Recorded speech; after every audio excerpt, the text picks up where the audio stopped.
very good evening to you. You're watching Primetime News on News First. I'm Saturanga Porachi. Before we head into the stories in detail, let's first take a look at the headlines.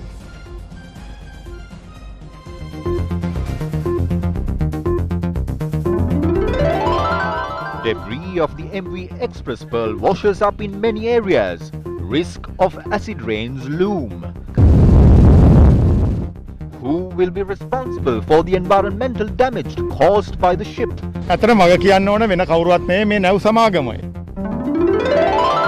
Vaccination drive outside the western province begins.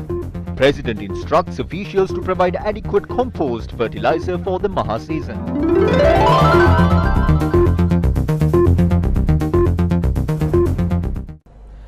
On to those stories in detail, the surreal Dhamma sermon held to coincide with the Vesak Day delivered by the exquisite orator of Dhamma, Venerable Rajagiriya Ariyanana Thera, was broadcast on Sirasa TV today. Previously, while the Venerable Thera was invited to the Sirasa Vesak zone during the Vesak Day last year, this Vesak, the Dhamma sermon was held at Stein Studios in Ratmalana. The Dhamma sermon, which did not see the participation of any devotees due to COVID-19 health regulations, was held continuously for 6 hours. The sermon by Venerable Rajagiriya Ariyanana Thera can be watched on the Sirasa TV YouTube channel and on its Facebook page. In more local news, advisor to President Lalit Veeratunga said that 50,000 doses of the Sputnik vaccine manufactured in Russia will arrive in the country tonight. The administering of 125,000 doses out of the 500,000 vials of the Sinopharm vaccine received from the Chinese government as a donation was carried out in 3 districts across the country today. The vaccination drive is being carried out in high-risk zones identified in the districts of Kurunegala, Gaul and Mathura. Out of the 500,000 vials of the Sinopharm vaccine received from the Chinese government, 375,000 vials have been reserved to be administered as the second dose to all the people who already got their first jab. The Sinopharm vaccine was administered to citizens in many areas in the Kurunegala city.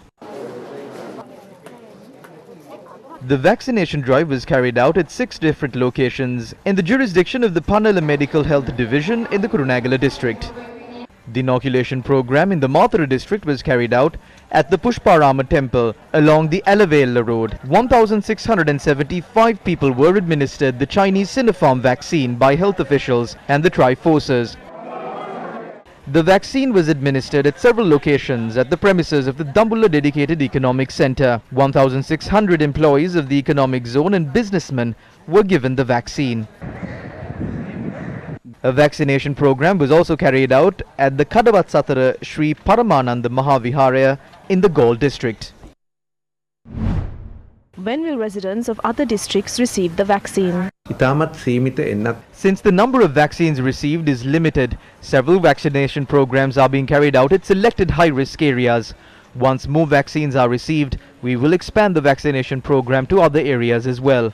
We request the general public to refrain from creating unnecessary congestion when receiving the vaccine, as it will create an unnecessary risk. More batches of vaccines will arrive in Sri Lanka in the coming days. That vaccine will be administered to those areas respectively. Ministers Namal Rajapaksa and Johnston Fernando inspected the vaccination drive that was underway in the Kurunegala district earlier today. It is the Ministry of Health that will decide in what Grama Seva divisions the vaccination drive will be carried out. We will then facilitate that endeavour according to the database they have compiled. No one will be able to jump the queues, come in vehicles or obtain the vaccine under political influence. There is no need of coming here in vehicles. The vaccine will be administered to 1.1 million people over the age of 30 in the Kurunegala district.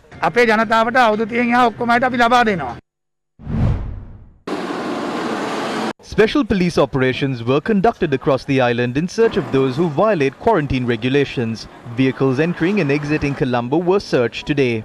This is how vehicles in Battaramulla and surrounding areas were searched. Vehicles entering and exiting Colombo were searched opposite the Paliagoda police station.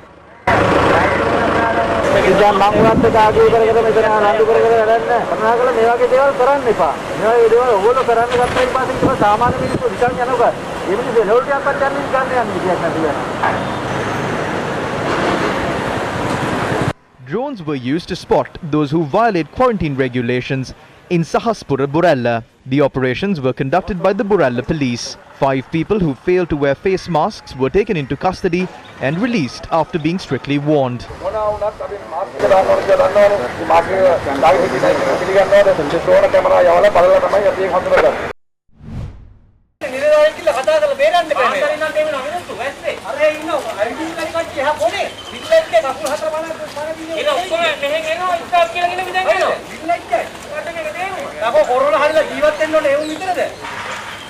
An incident confirming the truth behind this allegation took place at the inoculation centre set up at the Methodist Church in Molpe in Moratuwa. Doctors at the inoculation centre were instructed to only vaccinate people in possession of a token issued by a rural community chaired by the Mayor of Moratuwa, Saman Lal Fernando. The Mayor of Moratuwa interrupted the inoculation process as the doctors at the centre did not abide by his instructions.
Following that, the mayor got into an argument with the police as well.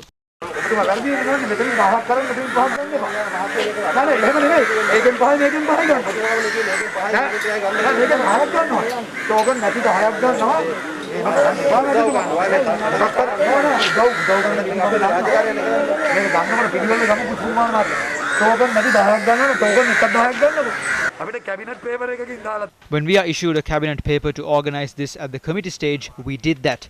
These are all our people. There is no division. We don't care about any differences.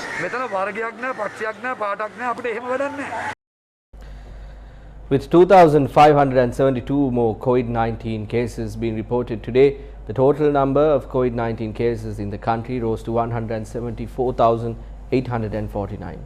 The total number of recoveries in Sri Lanka has risen to 143,789. 1,298 people in the country have succumbed to the virus so far. The fertilizer issue has now gone beyond paddy and tea cultivation and has impacted the vegetable cultivations in the country as well. Farmers of Kandy who cultivate vegetables are severely inconvenienced due to the lack of fertilizer. Farmers of Maharashtra, Madagama in Kandy invested in cultivation for the yellow season after mortgaging jewellery and obtaining bank loans. It has been months since these farmers began their cultivations despite the COVID-19 pandemic that was ravaging the country. Farmers were emotional when they told that their produce does not seem to be good this time around. When we visit the shops to purchase fertilizer, they say that it is not available. We engage in farming as a last resort. Our cultivations have been left to rot. We engage in cultivations after mortgaging our jewellery. We are unable to settle the bank loans we took. We can't get a harvest without fertilizer.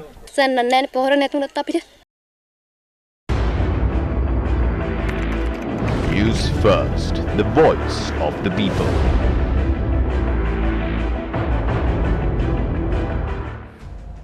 President Gotabaya Rajapaksa has instructed officials to prepare a systematic process to provide organic fertilizer for farmers without any shortages to continue cultivation during the Maha season.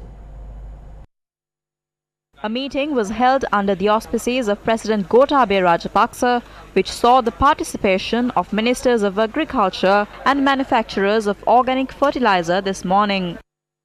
මේකෙදී අපි By implementing this, we have to make sure that the farmers are not obstructed and allowed to continue their work. I believe this system failed earlier because the farmers weren't provided with the necessary fertilizer during the right time of the season, and they were not educated as to what fertilizer and pesticides to use and when to use them. They need the correct information on how to use the fertilizer. If we decide on what fertilizers are eligible for usage, we have to try and manufacture those fertilizers in our country. Till the Maha season comes, we can import the allowed fertilizer from overseas. However, we have imported large stocks of chemical fertilizers from overseas. Instead of that, we can now import the allowed organic fertilizer. There are many countries which use them. We have to select those countries and import fertilizer of high standard on time.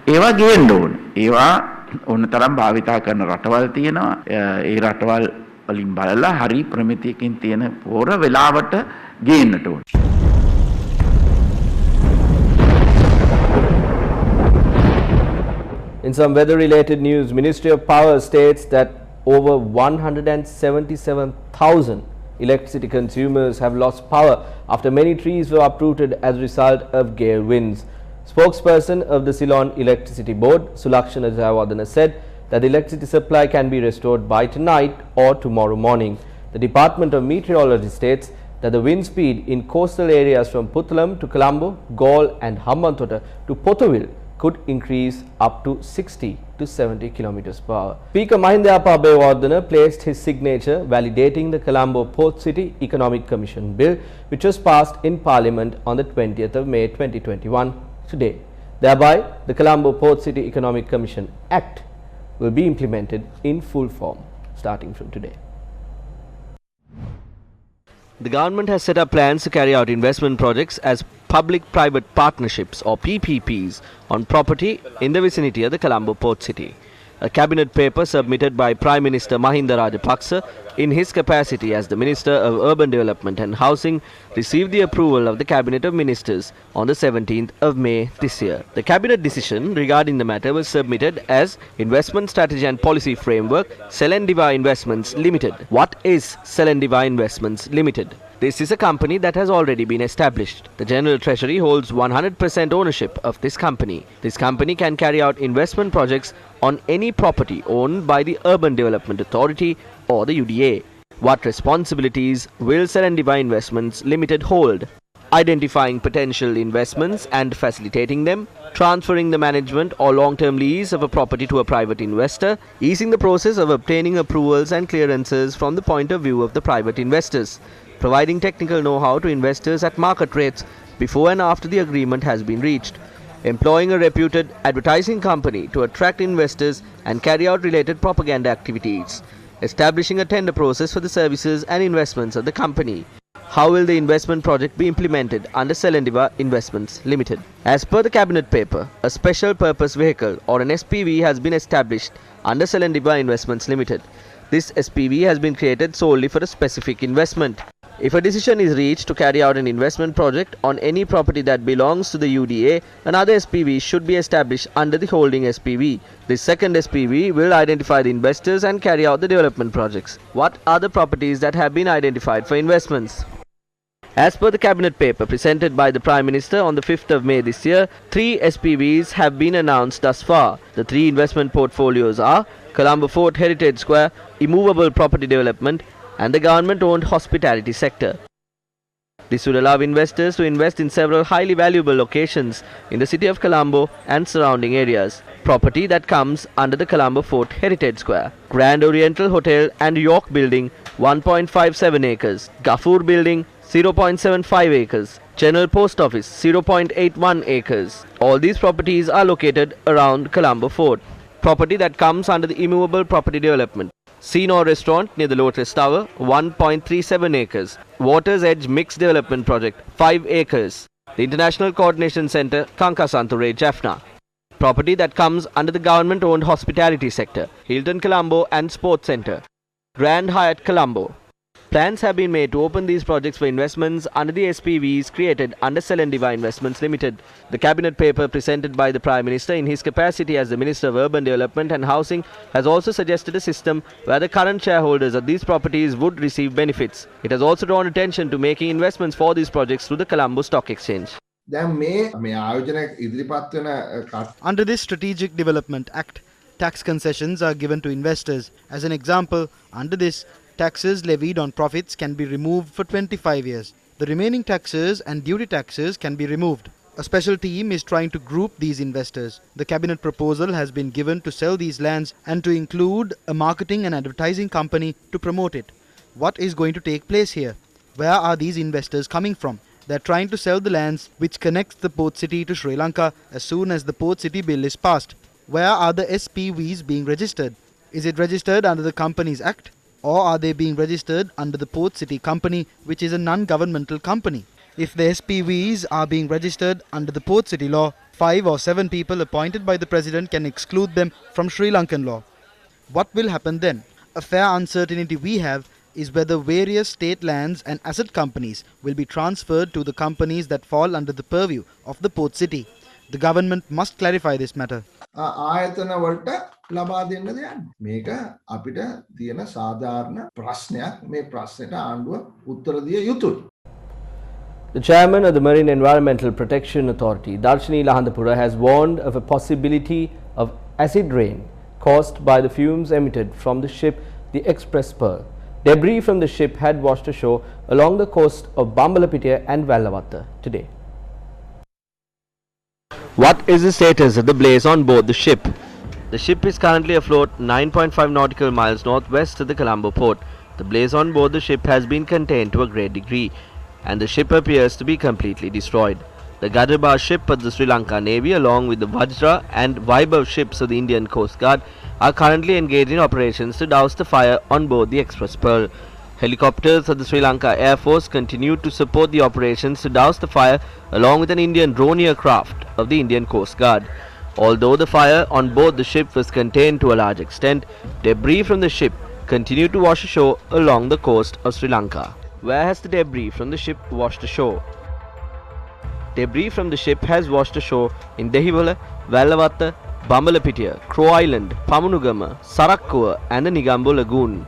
The Marine Environmental Protection Authority, the Sri Lanka Navy, the Central Environmental Authority, the Sri Lanka Coast Guard and a number of other organizations are conducting operations to remove the debris that washed ashore. The ship's cargo of 1,486 containers included 25 tons of ethanol, nitric acid, chemicals and cosmetics. Large groups of people were spotted collecting this debris that washed ashore in Pamunugama last night, and 8 of them were arrested for violating travel restrictions. The Marine Environmental Protection Authority continuously advised the general public against touching the debris that washed ashore as it could contain harmful radioactive material. The authority advised those who are suffering complications as a result of coming into contact with the debris that washed ashore to seek medical treatment immediately. We want to minimize the initial damage, and to do that a large number of naval officials are gathering the debris that washed ashore. We will store this and incinerate it. We will be looking into the damage caused to the fishing community of the island, how we can protect the people living along the coast and reduce the damage caused by debris. Reducing this damage caused by debris is our primary concern. This will affect us in the long term. This could continue to cause damages to us for many years to come. We will consult the specialists in the country and even seek the assistance of foreign experts to assess the long-term damage that this incident can have on Sri Lanka. We hope to seek compensation from the mother company of this ship for this damage. Now, as a result of the nitric acid leakage, the fire has erupted and the rescue operations were carried out. But the Sri Lankan authorities do not have the equipments in order to combat the fire, to minimize the damage, and we do not even have personnel who are trained for this kind of an incident. This has put the Sri Lankan waters at risk, because what has happened right now is the fire has sent out nitric acid into the sea, as well as the oil is leaking into the sea, and some of the plastic material which may have been in the cargo is actually now in the sea. Now this has led to several environmental consequences. The fire on board the Express Pearl erupted last Thursday. The Minister of Ports visited the operation centre of the Ports Authority and issued direct orders on conducting operations to douse the fire.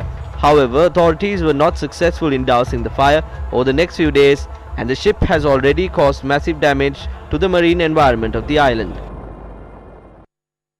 Was there information on the danger on board the Express Pearl before it entered the outer area of the Colombo port? The Express Pearl set sail from the Jebel Ali port in Dubai, bound to Singapore on the 9th of this month. According to the route taken by the ship, it had travelled to the Hamad port in Qatar on the 11th of May and Port Hazira in Gujarat, India on the 15th of this month. The captain and crew on board the ship had first identified an acid leak in the ship while sailing in the Arabian Sea. The executive chairman of the Singaporean company that owns the Express Pearl had told the Splash 24 website that the leak was caused due to improper packaging of the cargo on board the ship. The website revealed that the captain of the ship had sought permission to unload the chemical containers at the Hamad port in Qatar and the Hazira port in India.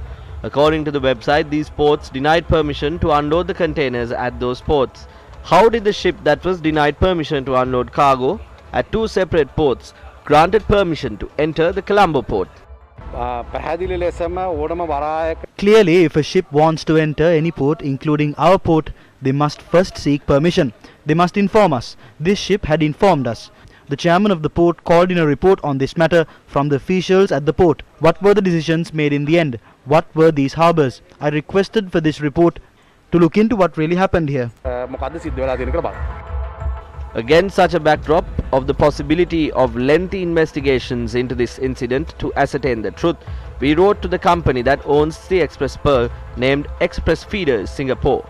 Responding to our email, Andrew Leahy from the company said that both the Hazira port in India and the Hamad port in Qatar were informed of the need to unload containers carrying nitric acid on board the ship due to a leakage. He added that the authorities at these two ports responded by saying that they do not have the required facilities and specialists to deal with such a situation. Did the ship travel to Colombo port because of this reason? This was the response of the State Minister in charge of the Marine Environmental Protection Authority, Minister Nalaka Godahewa, when this question was posed. ඇමතුමනි මට ඔබෙන් අහන්න තියෙන ප්‍රශ්නය දැන් වරායන් දෙකක් මේ නැව ප්‍රතික්ෂේප කළා. නමුත් ශ්‍රී ලංකාවට මේ නැව ආවා. මොකක්ද ඒ උනේ? සමාජ මධ්‍යලාවල යන Do not believe what is being circulated on social media. This ship has set sail fulfilling all legal requirements. In their journey from Gujarat in India to Singapore, they had to stop here to unload several containers. The ship was supposed to dock at the port, but however due to strong winds in the sea, they couldn't do that. And it was due to that inclement weather that the fire was erupted on the ship. ඇමතුමා ඒතර කවුද මේකට වග කියන්නේ? මේකට වග කියන්නේ සමාගම. It is the mother company of this ship who should be held responsible. We have already begun to take legal action in that regard. As soon as we heard about this incident, we took legal action because we have had past experiences of this sort. Earlier, the empty New Diamond ship was in flames and we sought compensation for that. It was 3 days ago that the Marine Environment Protection Authorities started to take legal action in this regard. අවශ්‍ය කරන නීති කටයුතු කිරීම ආරම්භ කරේ දැන් දවස් 3කට පමණ පෙර. ඇමතුමා දැන් මේ වරායන් දෙකක් ප්‍රතික්ෂේප කරන නැව ඔබතුමන්ලාට එද්දි ඔබතුමන්ලා දැනන් හිටියේ නැද්ද? එහෙම ප්‍රතික්ෂේප කිරීමක්වත් වෙලා තියෙනවා කියලා ඔබතුමන්ලා කලින් දැනන් හිටියේ නැද්ද? ඔබතුමන්ලා ළඟ තියෙනවද සාක්ෂි හිම කියන්න? Do you have evidence to prove that we already knew that? As of now, our priority is to protect our coastal stretch. The rest will be taken care of by other authorities. It is important to note that this responsibility falls under the Sri Lanka Ports Authority. We have to let the Marine Environment Protection Authority take care of the coastal area. The ministry that is in charge of that will look into that. ඒකට ඒකට සම්බන්ධ වන අමාත්‍යාංශය ගැන සොයා බලાવી. ඇමතුමා මේක මෙහෙම වෙච්ච තුන්වෙනි නැවනේ. මේක මෙහෙම වෙච්ච තුන්වෙනි නැවනේ මම හිතන්නේ 10 ගණක් නැව මේක විදිහට වෙලා ඇති. ශ්‍රී ලංකාවට බලපාපු. ශ්‍රී ලංකාව තුල According to my understanding, this is the second ship that was in flames in Sri Lankan waters. Do not try to find lapses all the time. The important news you should convey to the people must be to be vigilant of this. Tell the people not to touch the debris. Highlight the hazardous nature of these substances. Now our responsibility is to protect this coast, and for that a massive operation is underway at the moment. ජනතාව වෙනුවෙන් මේ වෙරළ ආරක්ෂා කරගන්න. ඒ සඳහා අපි විශාල වැඩපිළිවෙළක් සකස් කළා තියෙනවා. There is a controversy over granting permission to the ship, the Express Pearl, to enter Sri Lankan waters, and the fire that erupted on board the vessel. How have various countries around the world responded to similar incidents? A fire that erupted at an oil rig run by the British Petroleum Company, located in the Bay of Mexico, in the year 2010 caused massive damage to the marine environment in the American Sea. Criminal charges were filed against the British Petroleum Company by America, and they were fined $4 billion. The British Petroleum Company had to also pay compensation of up to $20 billion. Do you remember the recent blockage of the Suez Canal? Travel along many naval routes in the world were disrupted by the blockage of the Suez Canal. Egypt has already ordered the owners of the ship responsible for the blockage to pay compensation of $550 million for the damages caused. What is happening in Sri Lanka? A ship carrying the radioactive material uranium hexafluoride travelling to China from the Netherlands entered the Hambantota port, claiming that the ship had suffered a technical failure. The state ministry dealing with the entry of radioactive material to Sri Lanka was not informed, and following pressure exerted by the authorities, the ship left Sri Lankan waters after 2 days.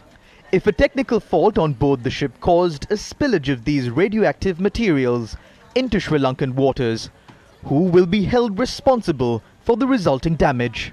Who permitted this ship to enter Sri Lankan waters? These continue to remain unanswered questions. The blaze that erupted on the ship, the MT New Diamond, off the eastern coast of Sri Lanka on the 3rd of September last year, is also a similar one.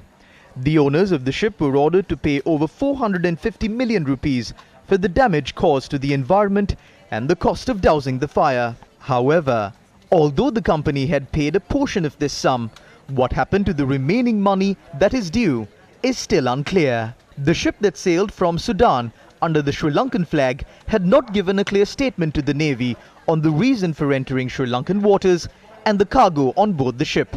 Although authorities were informed that the ship was not carrying any firearms, 810 firearms were subsequently found on board the vessel.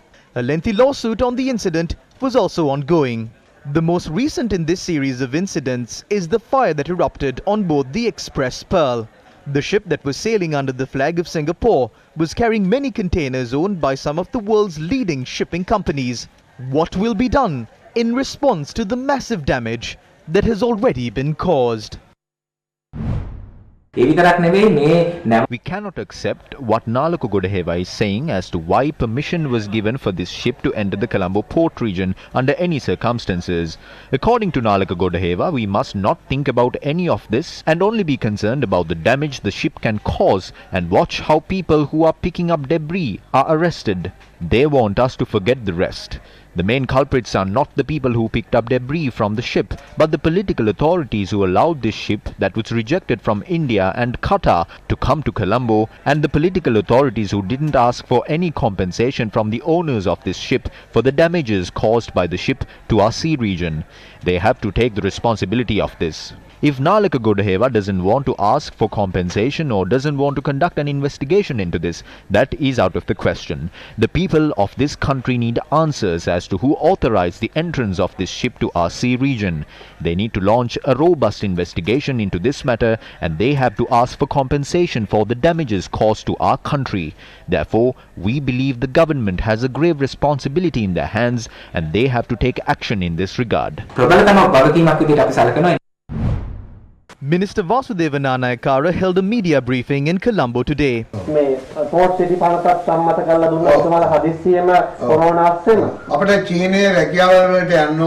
Being fluent in Mandarin is an additional qualification for anyone to get a job in China or to be a part of a Chinese project. We end tonight's bulletin with visuals of the beaches that were severely damaged by the debris from the blazing ship MV Express Pearl. Good night. I'm Satran Kapwarat.